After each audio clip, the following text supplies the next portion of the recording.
Assalamualaikum warahmatullahi wabarakatuh. Halo Sobat Kreatif, kembali lagi dengan aku Nur Syaulia Fitri dari Prodi PGMI dari UIN Jakarta. Pertemuan kali ini aku akan ngebahas tentang manusia, lingkungan, sosial kebudayaan, dan apa sih hubungan agama terhadap lingkungan dan sosial kebudayaan. Sebelum ke videonya, jangan lupa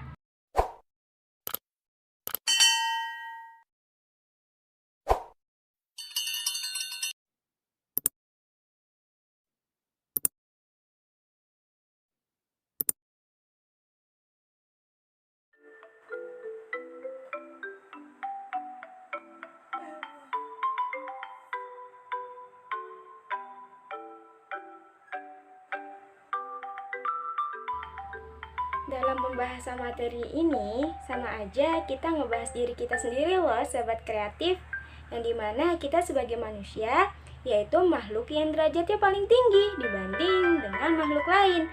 Nah, manusia dalam negara itu memiliki sosial kebudayaan yang beragam.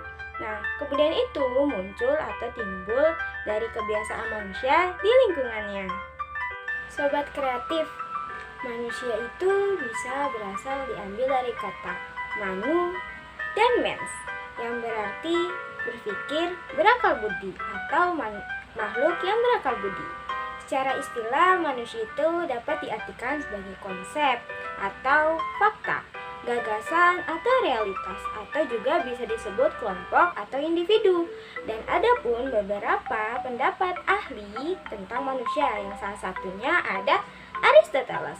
Aristoteles mengatakan manusia itu adalah makhluk yang dasarnya ingin selalu bertemu sesamanya.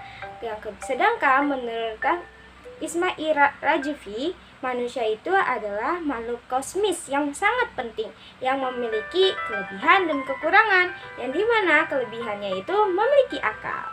Jadi dapat disimpulkan bahwa manusia adalah makhluk yang derajatnya paling mulia dibandingkan dengan makhluk lain yang memiliki potensi, akal, dan kolbu atau hati, dan potensi-potensi lainnya yang digunakan sebagai modal untuk mengembangkan kehidupannya. Sobat Kreatif, sekarang kita ke materi lingkungan loh. Sobat Kreatif, tahu gak sih apa itu lingkungan? Lingkungan itu adalah segala sesuatu yang ada di sekitar kita. Lingkungan terbagi menjadi dua loh. Yang pertama ada lingkungan alam dan kedua lingkungan buatan. Contohnya seperti apa Kak? Lingkungan alam contohnya seperti pegunungan, ada hutan tropis dan hutan sabana. Kemudian kalau lingkungan buatan seperti apa Kak contohnya? Contohnya seperti bendungan, hutan kota, dan perkebunan sawit. Manusia dapat mempengaruhi alam, begitu juga alam juga dapat mempengaruhi manusia. Ketika alam membentuk perilaku manusia, maka seorang manusia pun memperlakukan alam di luar konteks kebiasaannya. Menurut Sonnenfeld, perilaku manusia terhadap lingkungannya terbagi menjadi beberapa golongan. Di antaranya yaitu environmentalist taking, environmental sensitivity, environmental mobility, environmental control. Apa sih environmentalist taking? Environmentalist taking itu seberapa jauh individu mau melakukan kegiatan yang beresiko tinggi di suatu lingkungan. Dan environmental sensitivity, yaitu di mana individu yang memiliki poin yang tinggi. Pada kategori ini, manusia cenderung secara benar dan cepat mampu mempersepsikan lingkungannya apakah baik atau buruk pada dirinya. Yang ketiga ada environmental mobility, yaitu di mana dapat melihat sampai seberapa jauh individu suka mengunjungi tempat yang eksotik dan beresiko untuk dijelajahi. Yang terakhir ada environmental control, yang digunakan untuk melihat sampai sejauh mana kepercayaan individu bahwa lingkungan alam mampu mengendalikan perilaku mereka. Hubungan agama terhadap lingkungan. Dalam agama saya, yaitu Islam, sangat diperintahkan kepada umatnya untuk memelihara lingkungan dan juga memelihara ciptaan Tuhan. Agar tidak terjadi suatu bencana besar yang tidak diinginkan. Sebagaimana Allah memerintahkan umatnya agar agar selalu menjaga lingkungan dan tidak merusaknya. Sebagaimana Allah berfirman di surat Ar-Rum ayat 41 yang berbunyi, Bismillahirrahmanirrahim.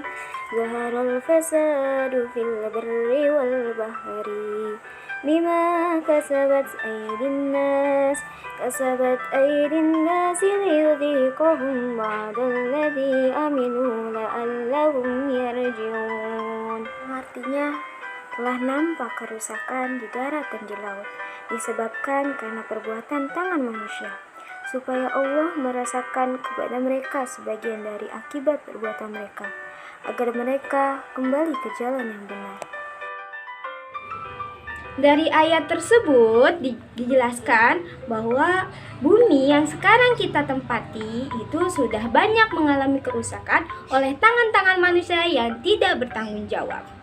Dari hal itu, Allah menurunkan bencana seperti yaitu banjir, tanah longsor, gempa bumi, dan lainnya. Kenapa Allah menurunkan itu? Karena agar kita sadar bahwa menjaga lingkungan dan alam sekitar itu sangatlah penting agar tidak terjadi bencana yang tidak diinginkan. Dan kedua, hubungan agama terhadap sosial kebudayaan. Adapun sikap agama terhadap kebudayaan itu terbagi menjadi 4. Di antaranya yaitu sikap radikal. Yang kedua, sikap akomodasi. Yang ketiga, sikap perpaduan. Yang keempat, sikap pembaruan.